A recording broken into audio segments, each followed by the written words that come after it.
اللہ اللہ اللہ۔ بسم اللہ الرحمن الرحیم۔ اللہم صلی علی سیدنا و نبینا و مولانا محمد وعلی آل سیدنا و نبینا و مولانا محمد وبارک وسلم وصلی علیہ۔ الصلاۃ والسلام علیک یا سیدی یا رسول اللہ وعلی آلک و اصحابک یا سیدی یا حبیب اللہ۔ الصلاۃ والسلام علیک یا سید المرسلین وعلی آلک و اصحابک یا سیدی یا رحمت للعالمین۔ السلام علیکم ناظرین، اپنے خالق اور مالک کی بے حد حمد اور ثنا اور اس کے پیارے حبیب نور مجسم سرکار دو عالم صلی اللہ علیہ وآلہ وسلم کے حضور دل کی گہرائیوں سے بڑی ہی عاجزی اور محبت سے ہدیہ درود اور سلام کے بعد آج ہم 5ویں پارے کے جو مضامین رہ گئے تھے اس پہ ہم بات کریں گے کہ سورہ نساء ہے اور 5واں پارہ ہے۔ اس میں یہ آیت نمبر 92 ہے، 92 نمبر آیت جو ہے یہاں سے ہم آغاز کر رہے ہیں، اور اس میں ذکر ہے اور جس نے قتل کیا کسی مومن کو غلطی سے تو اس کی سزا یہ ہے کہ آزاد کرے مسلمان غلام اور خون بہا ادا کرے مقتول کے گھر والوں کو، مگر یہ کہ وہ خود ہی خون بہا معاف کر دے۔ پھر اگر ہو مقتول اس قوم سے جو دشمن ہے تمہاری لیکن وہ مقتول خود مومن ہو تو قاتل آزاد کرے ایک مسلمان غلام، اور اگر مقتول اس قوم سے ہو چکا ہے تمہارے درمیان اور ان کے درمیان معاہدہ تو قاتل خون بہا دے دے اس کے گھر والوں کو اور آزاد کر دے ایک مسلمان غلام۔ تو جو شخص غلام نہ پا سکے تو روزے رکھے 2 ماہ لگاتار۔ اس گناہ کی توبہ اللہ کی طرف سے یہی مقرر ہے اور اللہ سب کچھ جاننے والا حکمت والا ہے۔ تو یہاں پہ قتل خطا جو ہے اس کی سزا کا ذکر کیا گیا ہے۔ قتل خطا سے سزا قتل ہونا، تو اس کا یہ قتل خطا کیا ہے؟ ایک تو یہ ہے فعل میں خطا ہونا، اور ایک ہے ارادہ اور قصد میں خطا ہونا۔ فعل میں خطا یہ ہے کہ آپ نے نشانہ لیا کسی شکار کو مارنے کے لیے، مگر وہ غلطی سے کوئی آدمی اس کے اور آگے آ گیا اور وہ قتل ہو گیا، تو یہ فعل میں خطا تھی کہ آپ کا ارادہ اس کو مارنے کا نہیں تھا، عمل تھا آپ کا، مگر وہ بجائے شکار کے لگنے کے اس کے کسی شخص کے لگ گیا اور وہ قتل ہو گیا، تو اسے یہ فعل میں قتل خطا کہیں گے۔ اور ایک ارادے میں ہے کہ آپ نے کسی شخص کو کافر جان کر مار دیا، تو وہ کافر تھا نہیں، تو یہ ارادے میں غلطی ہو گئی کہ وہ شخص جس کو آپ مار رہے تھے ارادہ تو تھا آپ کا مارنے کا اس کو، لیکن آپ کو پتہ نہیں تھا کہ یہ مسلمان ہے، آپ نے اسے کافر جان کر مار دیا، تو یہ یہ قتل خطا کی صورت ہوگی۔ تو اس طرح قتل خطا کی ایک مثل خطا یا شبہ قتل خطا ہے، ایک شبہ خطا ہے، اور ایک جو ہے وہ قتل عمد ہے۔ تو یہ 92 نمبر ورس میں یہ قتل خطا کا تذکرہ ہے، اور اس کی دیت اور کفارہ جو ہے وہ امام اعظم ابو حنیفہ رحمۃ اللہ علیہ کے نزدیک 100 اونٹ ہے، 100 اونٹ یا اس کی مالیت کے برابر 1000 دینار یا 10,000 درہم۔ تو یہ دیت 100 اونٹ کی آج جو کتنی بھی قیمت ہوگی اس کے مطابق اس کا کفارہ اور اس کی دیت اس کو دی جائے گی اس کے ورثاء کو۔ اور ایک غلام جو آزاد کیا جائے گا، تو ظاہر ہے آج کل تو غلام ہے نہیں، اسلام کی تعلیمات کی وجہ سے اسلام نے آ کر کے سلیوری کو آہستہ آہستہ ختم کیا اور نئے غلام بنانے کی بالکل بین کر دیا۔ تو اب قرآن پاک کی یہ حکم، اور قرآن پاک نے خود ہی دیکھیے اللہ رب العزت کے علم ازلی میں یہ بات موجود ہے کہ ایک وقت آئے گا کہ جب میرے پیارے حبیب صلی اللہ علیہ وسلم جو لوگوں کی زنجیریں توڑنے والے ہیں، جو رؤوف الرحیم ہیں، جو لوگوں کے پاؤں میں پڑی بیڑیاں توڑ دیں گے اور غلامی ختم ہو جائے گی، تو پھر اللہ نے اسی وقت اسی آیت میں یہ کنجکشن، یہ ایک صورت رکھ دی کہ اگر اس کے پاس نہ ہو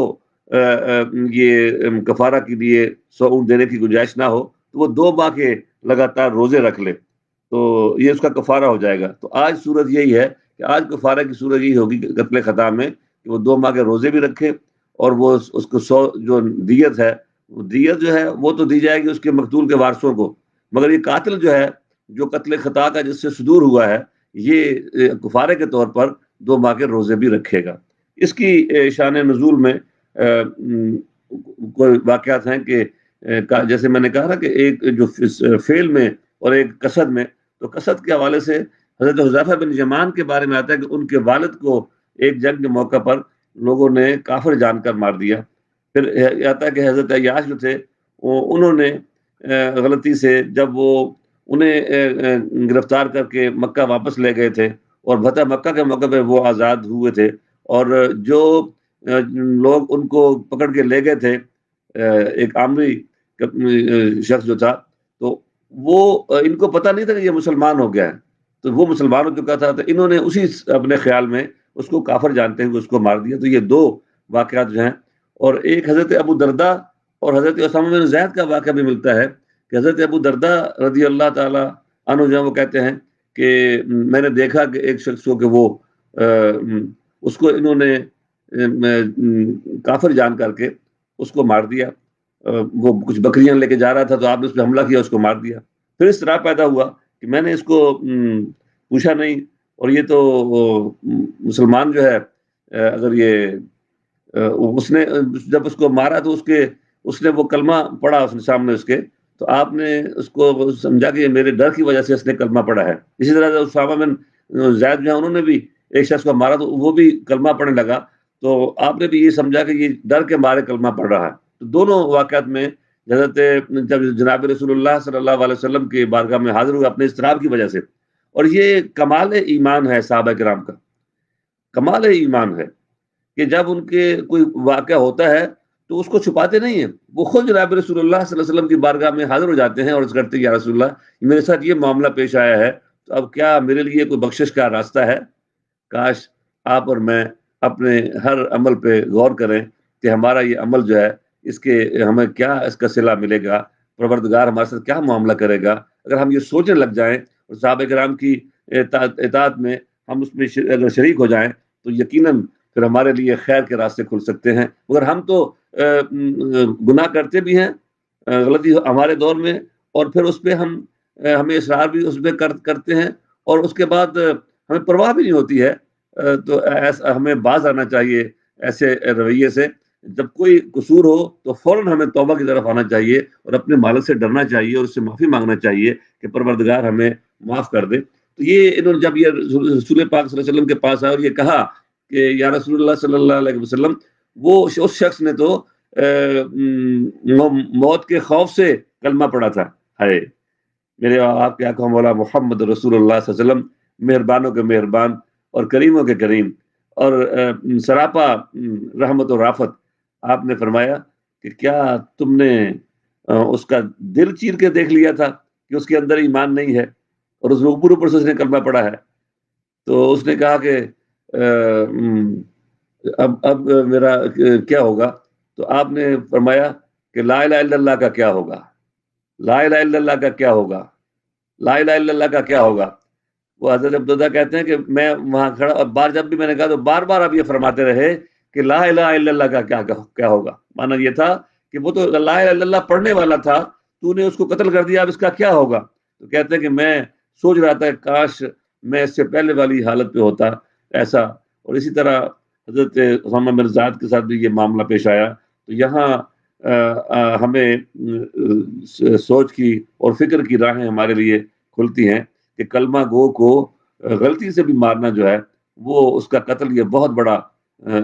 ظلم ہے، اور یہ مناسب نہیں ہے۔ ہمیں اپنے معاشروں میں اس قتل کے جو غارت گری ہے، قتل و غارت ہے، اس سے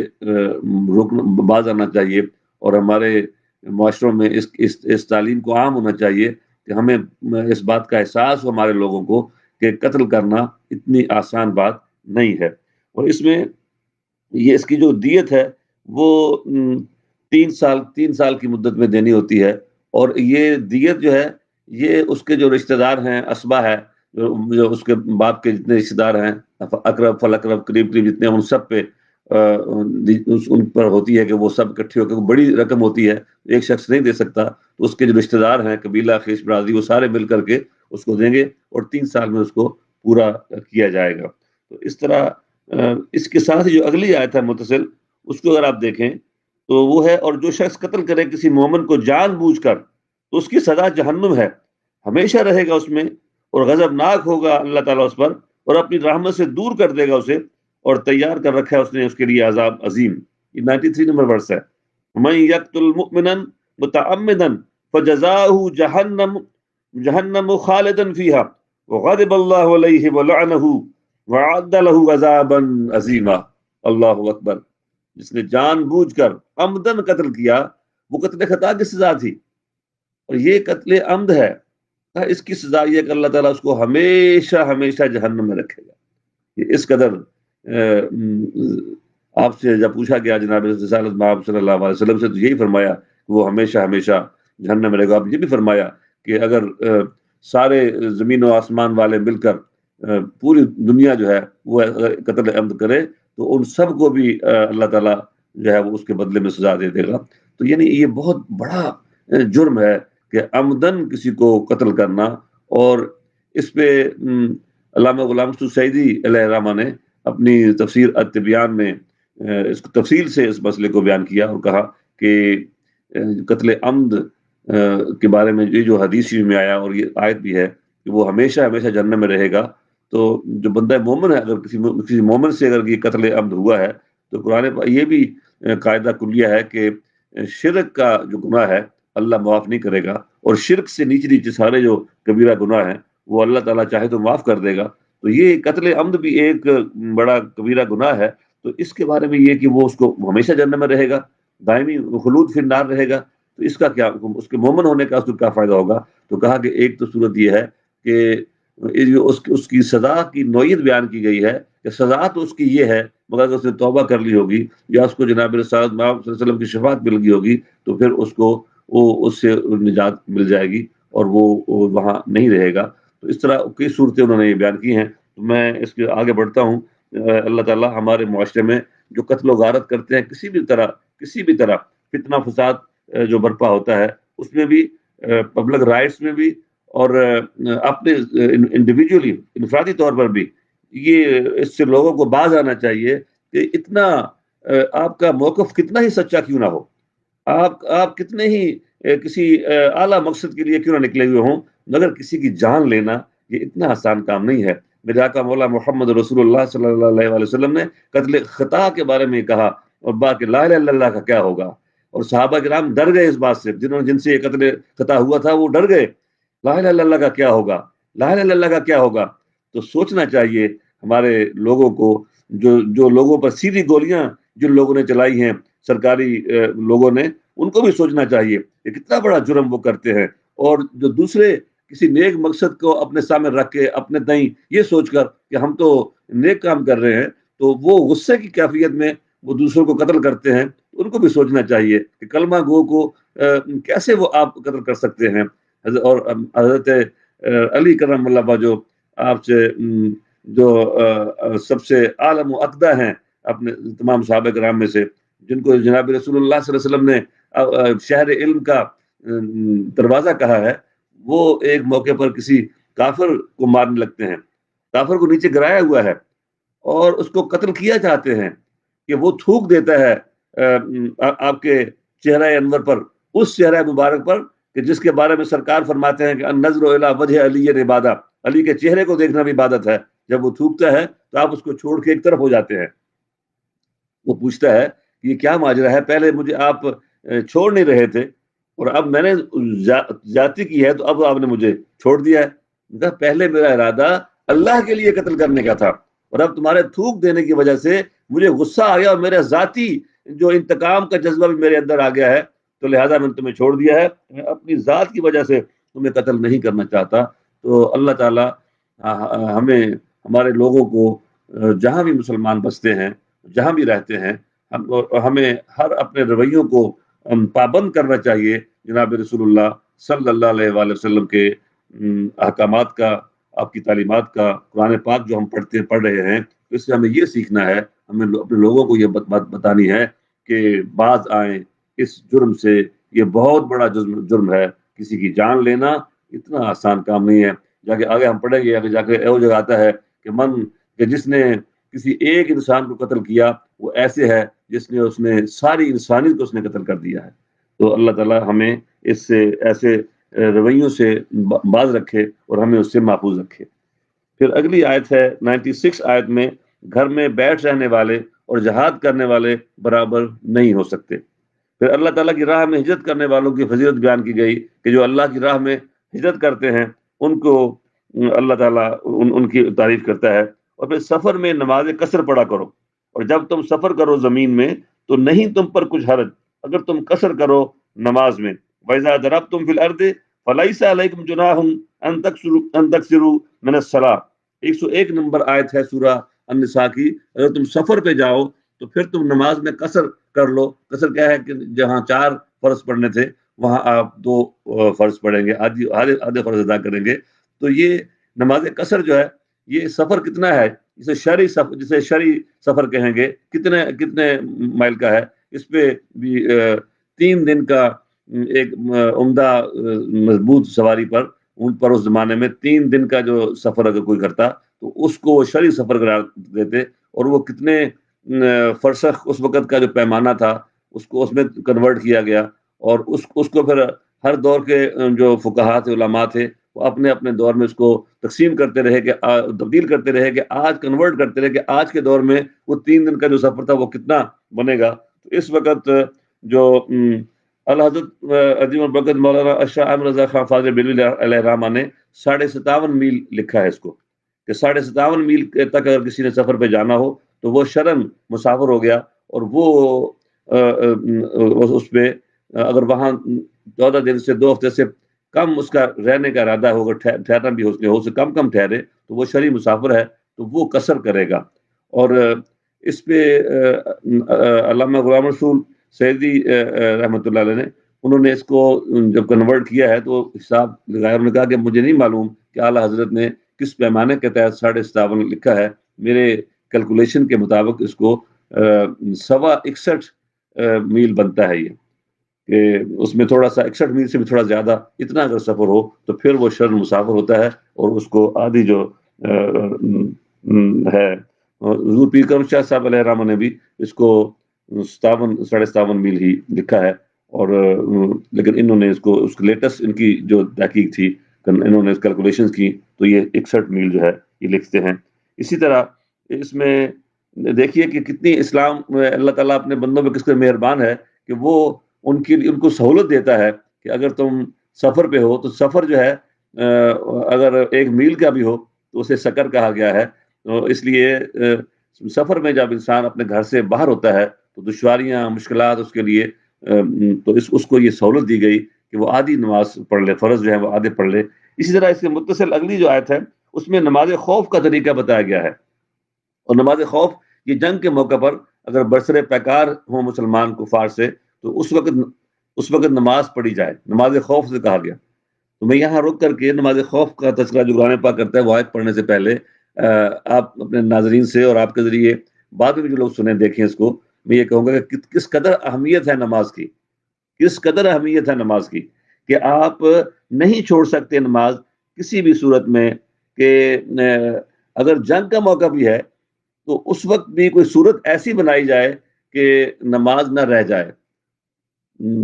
کہا کہ ایک امام جو ہے، دیکھیے اگر ڈرو تم اس بات سے کہ تکلیف پہنچائیں گے تمہیں کافر، بے شک کافر تو تمہارے کھلے دشمن ہیں،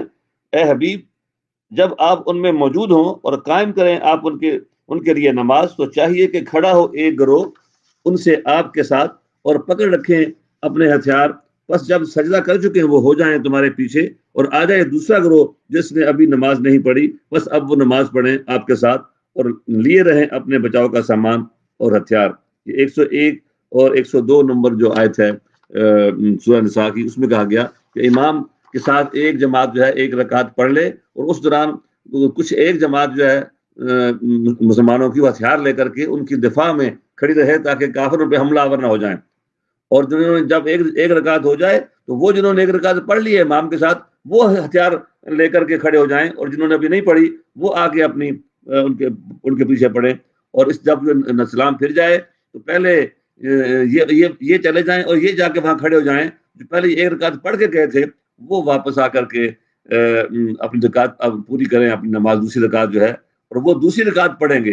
دوسری رکعت میں وہ کچھ نہیں پڑھیں گے کہ امام کے پیچھے ان کو پہلی رکعت مل گئی تھی ان کو, اور اس کے بعد جب یہ واپس دوبارہ ہتھیار لے لیں, اور جو دوسری دفعہ آئے تھے جنہوں کو دوسری رکعت ملی تھی جناب رسول اللہ صلی اللہ علیہ وسلم کے ساتھ, وہ آ کے اپنی رکعت پوری کریں. تو ان کی پہلی رکعت رہ گئی ہے, امام کے ساتھ ان کو وہ نہیں ملی ہے, تو وہ اپنی پہلی رکعت اس کے اندر وہ پڑھیں گے, قرات کریں گے, تو وہ اپنی نماز کو پوری کریں گے. یہ نماز خوف کا طریقہ بھی بتا دیا گیا, اور اس میں اہمیت بھی نماز کی بتا دی گئی کس قدر اہمیت ہے. اور پھر کہا کہ نماز کے بعد اگلی آیت کہتی ہے کہ نماز کے بعد اللہ کا ذکر کرنے کا حکم دیا گیا.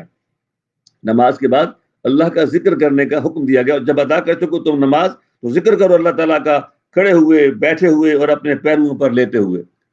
اس کا ایک معنی تو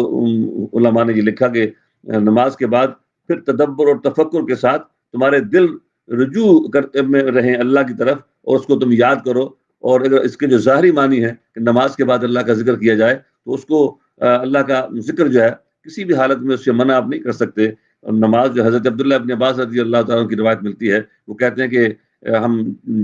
چھوٹے تھے جب, تو ہم سنتے تھے مسجد نبوی شریف میں جماعت ختم ہونے کا اس کی پہچان یہ تھی کہ اللہ اکبر اور لا الہ الا اللہ, اس کی آواز بلند آواز آتی تھی ہمیں, کہ ہم سمجھ جاتے تھے کہ مسجد میں اذان جو ختم ہو گیا ہے, جماعت ختم ہو گئی ہے. تو اس میں ویسے کوئی سر پھٹول نہیں ہونی چاہیے. اگر آپ بلند آواز سے ذکر کریں, آپ خفیہ آہستہ آواز سے ذکر کریں, بھلا یہ بھی کوئی لڑنے کی بات تھی؟ ہم نے مسلمانوں کے رویوں کو دیکھیے کہ چھوٹی چھوٹی باتوں کو لڑائی کا سبب بنا لیا گیا. بعض مساجد میں اگر ایک بندہ بھی اونچی آواز پڑھ دے اس کو مارنے تک لوگ دوڑ پڑتے ہیں, اور بعض مساجد میں اگر کوئی نہ پڑھے اس کو گھورتے ہیں کہ یہ ہمارے ساتھ کیوں نہیں پڑھ رہا. تو ایسی بات نہیں ہے. اللہ کے ذکر کی طرف ہمیں متوجہ رہنا چاہیے, خواہ وہ بلند آواز سے ہو یا آہستہ آواز سے ہو. پھر نماز کی ادائیگی کے اوقات مقرر ہیں. ان الصلاۃ کانت علی المؤمنین کتابا موقوتا, بے شک نماز مسلمانوں پر فرض کی گئی ہے اپنے اپنے مقررہ وقت پر. تو نماز جو ہے اس کی فرضیت اس کے وقت کے ساتھ ہے. اس کا ایک وقت ہے کہ فجر کا جو وقت ہے وہ طلوع فجر سے لے کر طلوع آفتاب تک کا ہے. فجر کے طلوع کے ساتھ جب داخل ٹائم ہوا فجر کا, اس وقت سے لے کر طلوع آفتاب تک یہ سارا ٹائم فجر کا وقت ہے, اور زوال کے وقت کوئی نماز نہیں ہے. اور پھر اس کے بعد ظہر کا جو وقت ہے وہ سورج ڈھلنے کے بعد, جب سورج ڈھلنا شروع کرتا ہے نصف النہار کے بعد زوال, اور جب ختم ہوتا ہے یہ ٹائم, اس سے لے کر کے 2 مثل سایہ جب ہو جاتا ہے تو وہ عصر کا ٹائم شروع ہو جاتا ہے. تو اس سے پہلے ظہر کا ٹائم ہے. پھر 2 مثل سایہ سے لے کر کے غروب آفتاب کا ٹائم ہے وہ عصر کا وقت ہے. اور پھر غروب آفتاب ہو گیا تو اب جو ہاریزونٹل جو ایک سفیدی ابھرتی ہے, اور وہ بھی ختم جب ہو جاتی ہے مشرق کی طرف, تو پھر عشاء کا ٹائم جب وہ شروع ہو جاتا ہے. اور عشاء کا ٹائم جو ہے وہ فجر کا ٹائم طلوع ہونے سے پہلے تک ساری رات جو ہے وہ رہتا ہے. اور اس میں اول وقت میں جب ٹائم داخل ہو جائے تو اس کی فضیلت ہے. جناب رسول اللہ صلی اللہ علیہ وسلم نے ہر کام میں اپنی امت کی سہولت کو پیش نظر رکھا, کہ یہ حدیث میں ملتا ہے کہ آپ کو پسند یہ تھا کہ عشاء کی نماز لیٹ پڑھی جائے, مگر امت پر مشقت کی وجہ سے آپ نے اول اس کو رات کے پہلے پر جماعت جو نماز تھی اس کو جلدی کرا دیا گیا. تو لیٹ پھر آپ تہجد کے لیے آپ اٹھتے تھے. تو اللہ تعالیٰ ہمیں اپنے اپنے وقت پر نماز کی توفیق عطا فرمائے. اس میں احناف میں اور دیگر جو مذاہب ہیں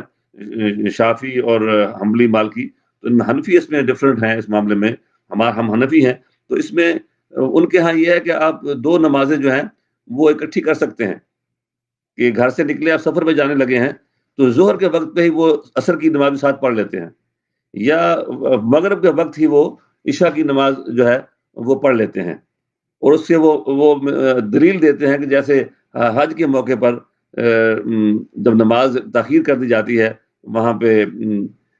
واپس جب نکلتے ہیں عرفات سے, اور مزدلفہ میں پہنچ کر مغرب اور عشاء جو ہے وہ اکٹھی کی جاتی ہے, یا عرفات کے دن ظہر کے وقت جو ہے وہ ساتھ دوسری نماز بھی پڑھ لی جاتی ہے. تو وہ ہمارے احناف کہتے ہیں کہ یہ خصوصیت تھی نبی اکرم صلی اللہ علیہ وسلم کی, اس موقع پر آپ نے جو کیا ہے, تو باقی زندگی میں ایسا نہیں ہے. تو ہمارے ہاں احناف کے ہاں یہ ہے کہ ظہر اور عصر کو اکٹھا کرنے کی اپنی ایک صورت ہے.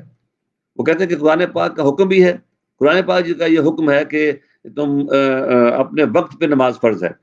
اور جو خبر واحد ہے اس کے ذریعے، خبر واحد کے ذریعے یعنی کوئی ایک جو حدیث پہنچی ہے اس کے ذریعے آپ قرآن پاک کے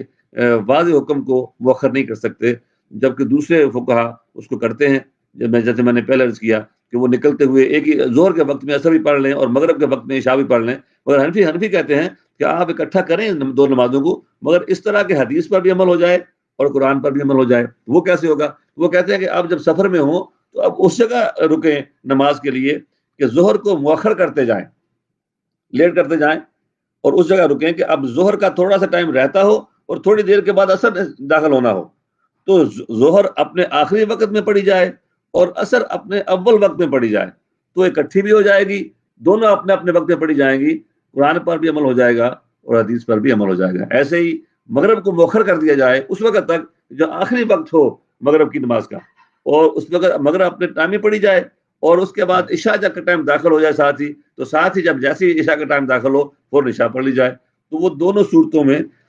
قرآن پاک پر بھی عمل ہو جائے گا اور حدیث پاک پر بھی عمل ہو جائے گا۔ پھر اس طرح فرمایا کہ بے شک نماز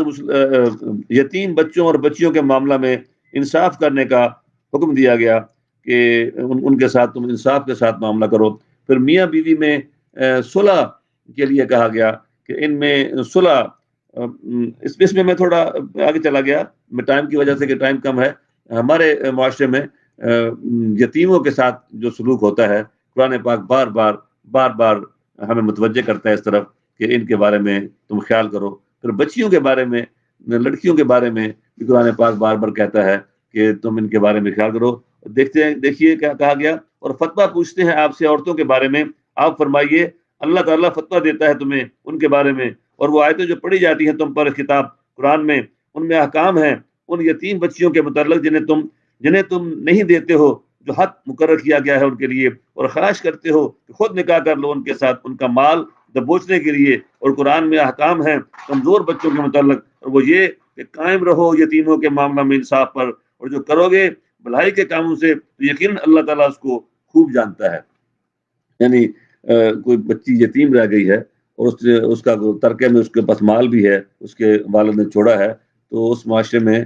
رواج یہ تھا کہ زبردستی جو اس کے وارث تھے اس سے نکاح کر لیتے تھے، اس کے مال کی وجہ سے، بچی کی وجہ سے نہیں، اس کے مال کی وجہ سے، کس کے پاس مال ہے لہٰذا اس سے نکاح کر لوں گا تو میں مال مجھے مل جائے گا، اور پھر اس کا حق مہر بھی اس کو نہیں دیتے تھے، حق مہر کی رقم بھی اس کو نہیں دیتے تھے کہ وہ اس نے میرا کیا کر لینا ہے۔ تو اللہ کریم نے اس عمل کی حوصلہ چکنی فرمائی اور کہا کہ اس انصاف کے ساتھ معاملہ تم کرو۔ پھر میاں بیوی میں صلح ہی بہتر ہے، اور اگر کوئی عورت خوف کرے اپنے خامن سے اس کی زیادتی یا روح گردانی کی وجہ سے تو نہیں کوئی حرج ان دونوں پر کہ صلح کر لیں آپس میں، اور صلح ہی دونوں کے لیے بہتر ہے۔ پچھلے پارے میں آپ نے پڑھا کہ مرد کو یہ کہا گیا تھا کہ اگر تمہیں کوئی عورت ناپسند بھی ہے تو رکے رہو، اس کو چھوڑو نہیں، ہو سکتا ہے کہ تم جس شے کو تم ناپسند کر رہے ہو اللہ تعالیٰ اس کے ذریعے سے تمہیں بھلائی عطا کر دے، تمہیں اولاد مل جائے۔ تو آخر وقت تک قرآن پاک اور اسلام چاہتا ہے کہ میاں بیوی کا جو تعلق ہے یہ اس میں نبھاؤ رہے، یہ نبھتا رہے، ٹوٹے نہ یہ تعلق، گھر قائم رہے۔ میرے پاس کئی لوگ آتے ہیں کونسلنگ کے لیے، اور جب یہ غصے میں ہوتے ہیں کبھی میاں نہیں مانتا، کبھی بیوی نہیں مانتی، ہاں اس نے مجھے یہ بات کہی تھی اور اس کا رویہ ایسا ہے، یہ غسیل بہت ہے، یہ ہمیشہ مجھے غصے سے میرے ساتھ ڈیل کرتا ہے، یا وہ شوہر کہتا ہے کہ یہ ترکی بدرکی جواب دیتی ہے، اس کی زبان بہت ہے، زبان درازی کرتی ہے۔ تو جب قرآن پاک کا جو عمومی اصول ہمیں سمجھ میں آتا ہے کہ وہ صلح خیر، وہ کہتے ہیں صلح میں خیر ہے، ایک دوسرے کو برداشت کرو، کبھی میاں برداشت کر لے، کبھی بیوی برداشت کر لے،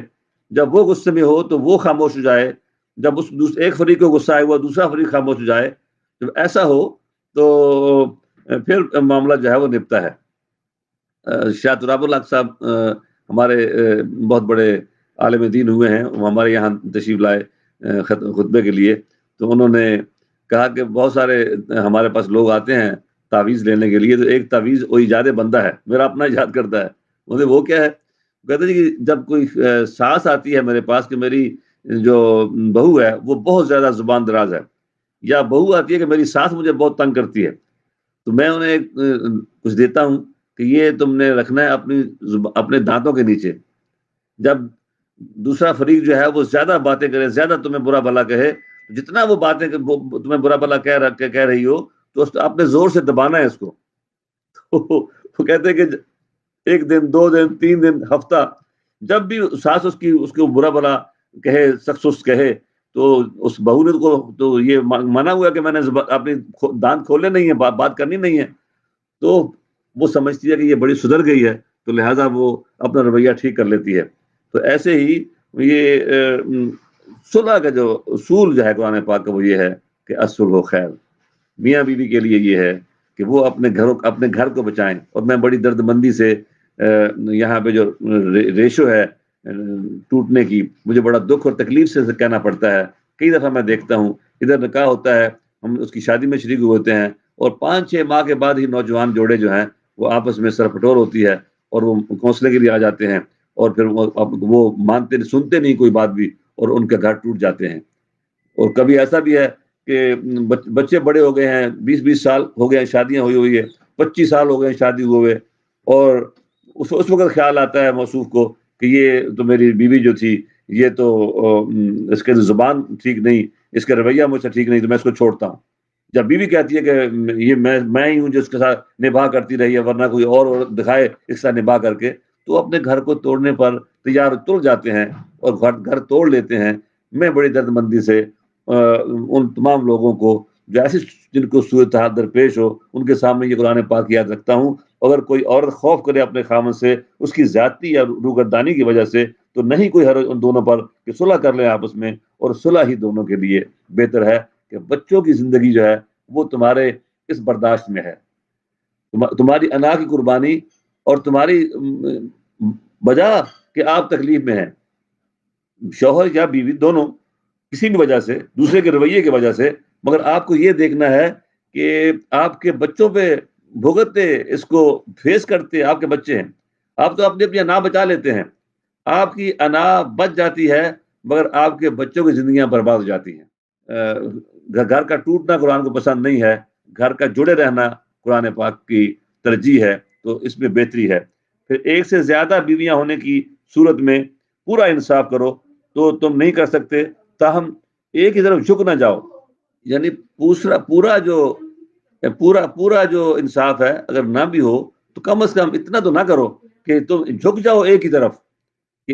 ایک کو تم شہزادی بنا دو گھر کی، اور ایک کو تم کنیز بنا کے رکھو، اس کو اس کا نان نفقہ بھی نہ دو، اور ایک کو تم جو ہے بہت زیادہ اس کو تم اس میں مال خرچ کرو. تو اس سے منع کیا گیا. پھر گواہی دینے میں انصاف پر قائم رہو. کہا گیا کہ جو گواہی ہے اس پہ تم انصاف کے ساتھ تمہیں گواہی دینا چاہیے. اور یہ بھی ہمارا جو معاشرتی نظام ہے وہ اس میں بڑی قباحتیں ہیں کہ وہاں انصاف اس معاشرے میں کیسے قائم ہو سکتا ہے.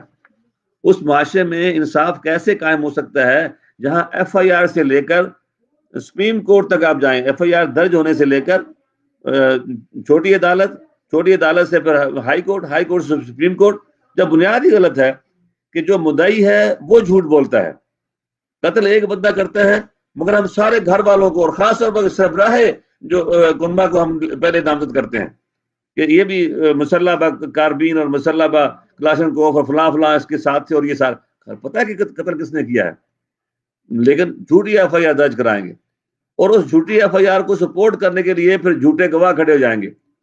اور ان جھوٹے گواہوں اور جھوٹی ایف آئی آر پر جب مقدمہ عدالت میں جائے گا تو پھر عدالت بھی جو ہے اس کو متاثر ہم کر لیتے ہیں رشوت دے کر کے سفارش کے ذریعے، تو وہ قاضی جو ہے، جو جج ہے، وہ غلط فیصلہ کر دیتا ہے. پھر وہی فیصلہ جو ہے جھوٹی ایف آئی آر اور جھوٹے گواہوں کی بنیاد والا ہائی کورٹ سپریم کورٹ تک جاتا ہے. تو جس کی بنیادی غلطی پر ہے، جھوٹ پر ہے، اس میں انصاف کہاں سے ملے گا؟ تو کہا گیا، قرآن پاک نے کہا کہ گواہی دیتے ہوئے انصاف پر قائم رہو. جب تمہیں گواہی دینا پڑے تو بھلے اپنے خلاف بھی گواہی ہو، تم انصاف سے گواہی دو. بھلے تمہارے بھائی بہن کے خلاف بھی گواہی ہو تو انصاف سے گواہی دو. اور معاشرے کا جو سدھار ہے، جو لوگ ہمارے جو محراب و منبر ہیں، ہماری جو خانقاہ ہے، ہمارے جو رہنما ہیں، سب کو مل کر کے لوگوں کی فکری سطح کو بلند کرنے کی ضرورت ہے کہ لوگوں میں خوف خدا پیدا کرنے کی ضرورت ہے کہ سارا سب کچھ اسی دنیا میں نہیں ہے. سب کچھ یہی نہیں ہے، سارے فیصلے یہی نہیں ہونے ہیں، کچھ فیصلے اللہ کے ہاں جا کر بھی ہونے ہیں۔ تو جب وہاں دودھ کا دودھ اور پانی کا پانی ہو جانا ہے، تو یہاں تو ہم بچ سکتے ہیں کسی سزا سے، کسی کو دھوکہ دے کر کے، جیسے میں نے ابھی شروع میں عرض کیا نا کہ جو جناب رسول اللہ صلی اللہ علیہ وسلم کے صحابہ کرام کا کی جو فکر اور ان کا عقیدہ کس قدر فکری سطح کس قدر بلند تھی کہ جب کوئی قصور ہو جاتا تو خود جناب رسول اللہ صلی اللہ علیہ وسلم کی بارگاہ میں حاضر ہو جاتے کہ میں نے یہ کام کر دیا ہے، اب میرے لیے کیا ہے۔ تو گواہیاں جو ہیں خدا کے لیے سچی گواہیاں دی جائیں، ہم اپنے معاشرے کو سنوارا جائے، بگاڑ سے نکالا جائے۔ اور اس پہ آگے میں بڑھتا ہوں، ٹائم ختم ہونے والا ہے، ہمارے پاس وقت نہیں ہے۔ تو 5واں پارہ اور اس کے دوسرا اس کا جو پارٹ ہے، وہ کام جن کو اللہ رب العزت ناپسند فرمایا، اللہ رب العزت نے یا تبارک و تعالیٰ نے جن حکم دیا، منع کر دیا، جن کی یہ کام تم نے نہیں کرنے ہیں۔ یہ سورہ نساء کی 29 نمبر آیت ہے، آپس کے مال ناجائز طریقے سے مت کھاؤ،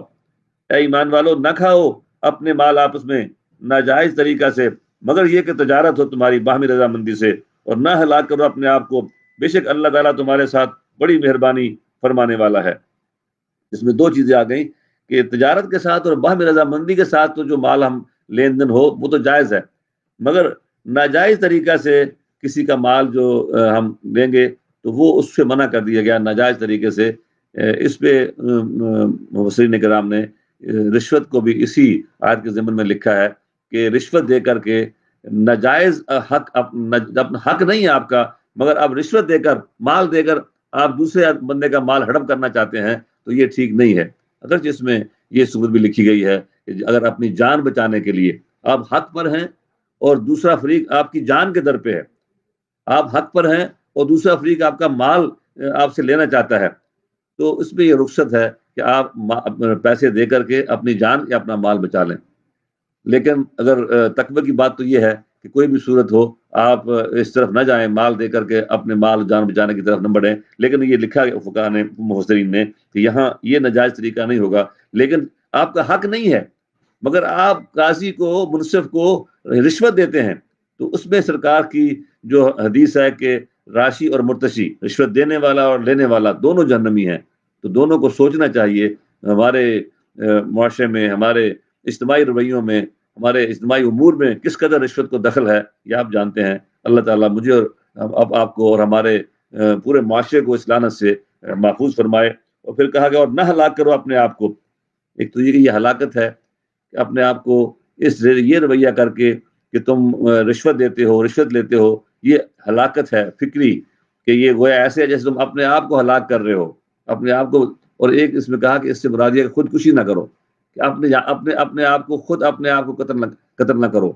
اس پہ بعض لوگ یہ کہتے ہیں کہ جی جس نے خودکشی کی ہے اس کا جنازہ نہیں پڑھنا چاہیے، تو ایسی بات نہیں ہے۔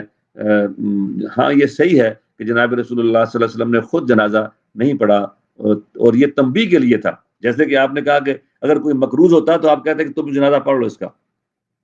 مقروض کا جنازہ، تو یہ نہیں تھا کہ مقروض کو جنازہ ہی نہ پڑھا جائے اس کا، تو کوئی اور پڑھ لے، تو دوسرے لوگ پڑھ لیں، جو جید جو سب سے بڑے جو عالم ہیں وہ نہ پڑھائیں،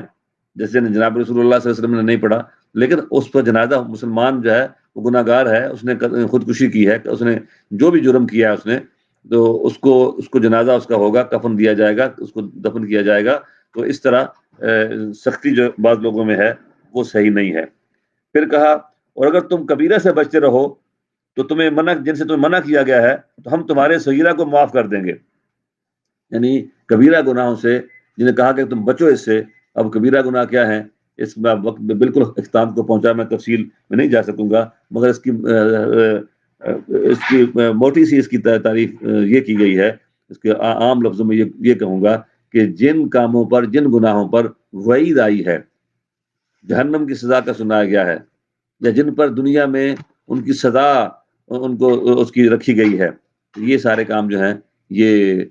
گناہ کبیرہ ہیں۔ جیسے اس کے حضرت عبداللہ بن عباس نے کہا کہ کیا 7 گناہ کبیرہ ہیں؟ انہوں نے کہا کہ نہیں بلکہ 70 ہیں، بلکہ 700 ہیں۔ تو گویا بہت سارے، اس کی لمبی طویل اس کی فہرست ہے، اور میں کہوں گا کہ قتل کرنا جو ہے یہ بھی گناہ کبیرہ ہے، جھوٹ بولنا گناہ کبیرہ ہے، شراب پینا گناہ کبیرہ ہے، بدکاری کرنا گناہ کبیرہ ہے، مگر ان سب میں سے ماں باپ کو اذیت دینا یہ بہت بڑا گناہ کبیرہ ہے. ماں باپ کو تکلیف دینا، ان کی نافرمانی کرنا، ان کو اذیت دینا، یہ بہت ہی بڑا گناہ کبیرہ ہے. تو اللہ تعالیٰ ہمیں ہر بڑے گناہ سے بچنے کی طرف کہتا ہے کہ اگر تم بڑوں سے توبہ کر لو نا، اس سے باز رہو تو جو چھوٹے چھوٹے تم سے گناہ ہوتے ہیں وہ اللہ معاف کر دے گا. ایک بزرگ کی صوفی کی بات مجھے بڑی بھلی لگی. اس نے کہا، انہوں نے فرمایا کہ اگر رب نے معاف کر دیا تو پھر کوئی کبیرہ کبیرہ نہیں ہے، اور اگر اس نے پکڑ لیا تو کوئی صغیرہ صغیرہ نہیں ہے. تو ہر حال میں پروردگار سے ڈرتے رہنا چاہیے، کیا صغیرہ اور کیا کبیرہ. بس مالک کی محبت